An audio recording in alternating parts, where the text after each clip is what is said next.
Appliance Factory and Mattress Kingdom, 5-star rated, over 5,000 reviews, guaranteed we beat Home Depot and Lowe's. The nation's largest discount appliance dealer, over 24 stores in 3 states. Visit us at appliancefactory.com. Hey guys, it's Dante and welcome back. This week we're going to go over fixing a very shaky washer. Come over here, you can see our washer has some play in it. If you look at our level, it goes between these two lines. It's not. Really easy fix. What's going to fix that is, like I said, you can push it back to one side and feel where it's higher.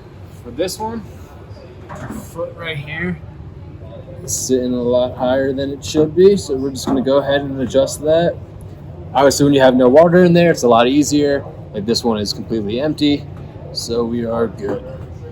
Come back down here and go down a little bit more, or up a little bit more.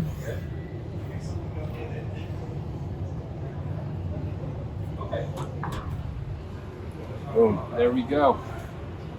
Not shaky, it doesn't, not wobbling anywhere. So pretty much what you want to do to check for that is you're going to want to push side to side to see how it shakes and which way it leans, sorry. That's going to determine which leg is going to be higher or lower than the others. And all you can do is just pull your washer out a little bit, tilt it back up, and see which foot is down more. That's all I got for you guys today. Don't forget to like and subscribe to this video on this channel. See you guys next week and be safe out there. Online or locally, save at appliancefactory.com. Click the link to learn more.